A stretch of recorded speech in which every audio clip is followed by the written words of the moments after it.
Hello, beautiful people. Hello, and how are you handling this self-isolation quarantine time? I'm here with you today to discuss the book that I read, the Richter report for last week. Da da da da! Big Magic: Creative Living Beyond Fear. How perfect. What a perfect segue. Because here's the thing. Hey, talk about creative people, right? So I've been seeing a lot of memes being shared, articles being shared around whether we should take this time to develop another skill or do that thing that we've always wanted to do, learn that language, write that book, create that painting, do that baking. And there are kind of two camps, and I'm almost got one foot in one camp and one foot in the other. So there is like this calm, no more chaos, this time that we're experiencing that they're calling the big pause, that all of that hustle and bustle, run, sleepless nights, or at least for me, sleepless nights, and hustle, get productive, finish those goals, do the to-do list, check mark everything off. We're having this time to just pause from that, and that is so beautiful. And then there are the people who are like, hey, in this time of being let's be productive in this time, learn a language, start yoga, do this, do that, go clean out your closets, Q-tip the baseboards. I mean, all this craziness around productivity. And I'm here to tell you, there's two things to keep in mind here. There are two very, very essential mindsets to kind of overcome.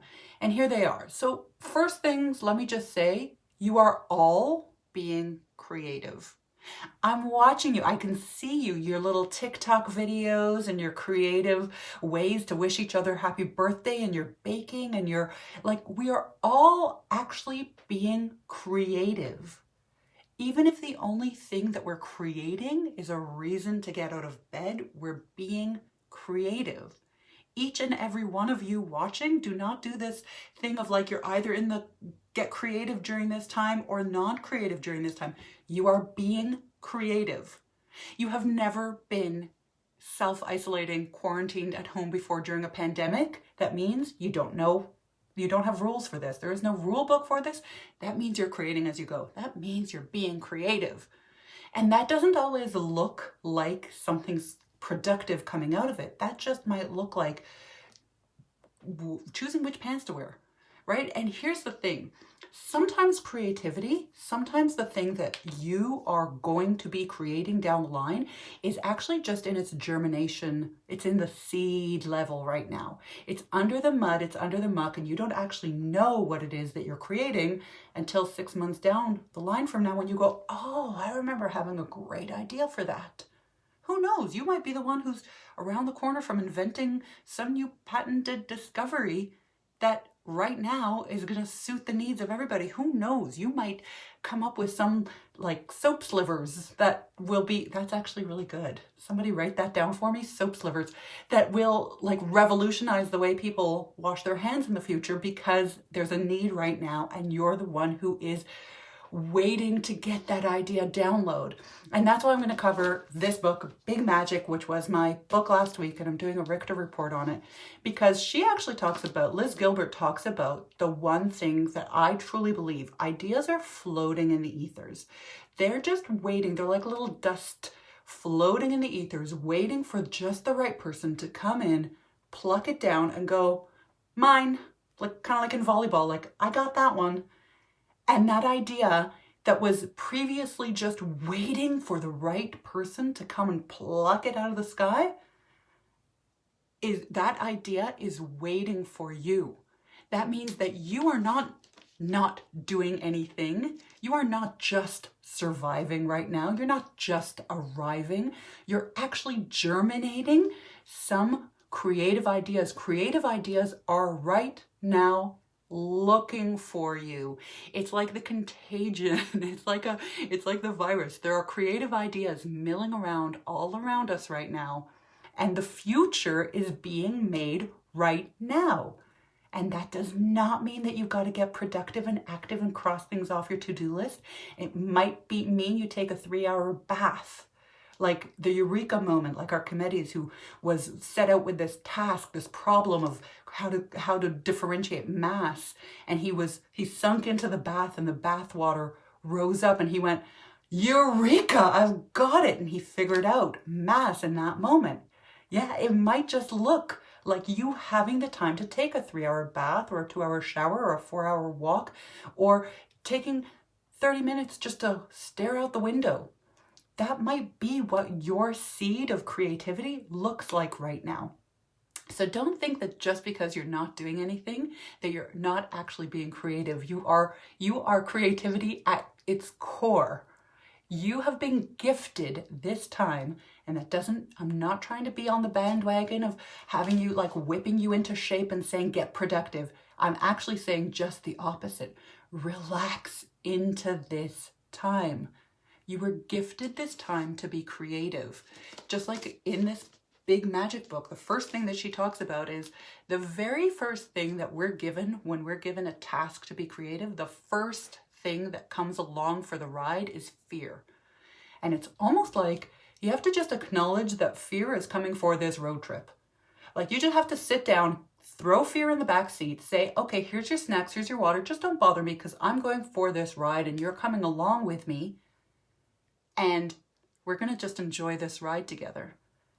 Creativity is everywhere. So I'm saying all of you who created those don't rush videos, like I love those. That is being creative. You get that you did something that you've never done before. All of you who are baking bread, learning new recipes to bake bread, or all of you who are trying combining tea bags, all of you who are watching, who are even watching a Netflix show in the afternoon when your normal routine was only to watch on the weekends or in the evening, that's actually a creation. Everything that we're doing right now is lining us up to create the world that we want. We are actually co-creators in the next coming world. We're actually in this process of evolution. We are creating the world that we're evolving into. And how doesn't that feel empowering? It's not just we're surviving. We are creating. We are co-creating with the universe. And the universe right now is floating ideas up in the ethers, waiting for you to catch it. Just like when you're playing volleyball and you yell out, mine, and your teammates know, leave that one for you. That idea has your name on it. And if you don't pick it up, that's all right too. Someone else will. Because that idea wants to be made. It wants to be created and it wants to be realized. So that's the task for you, is to get creative, even if that means that you're not going to do anything. It's just about getting creative, letting that big magic happen in your life, and start to look for those ideas that are floating around, waiting for you to just pick them up like a string, pluck them into your life, and start doing something that's different than what you're normally doing. And if that means learning a language, cool. If that means doing your hair in a different way, cool. If that means writing a book, super cool. Because that's actually, if you want, and if you have always been dreaming of writing a book, I'm actually launching a huge, beautiful new online course. That's what I've been working on, called the Game Changing Book Blueprint, because I believe that there are so many game changers right now. I actually believe that the game is changing. Like, we actually need the people who are changing the world to actually get on the court right now. This is actually those of us who are here to create change and make change. This is our time. We're actually being called for something bigger right now. The creators of this world, those of us who are in music or marketing or travel, anything, whatever it is that is your thing, you're being called to step forward and actually use your voice in this time. Actually give your unique perspective in this time. So if you want to join me, whether you want to, oh, well, thank you. Whether you want to write a book or just want to get your head around what it is that you are here to do, what it is that you're here to create, join me tonight. I'll put the link in the comments for my Zoom call tonight. I'll talk to you soon. See you later, everyone.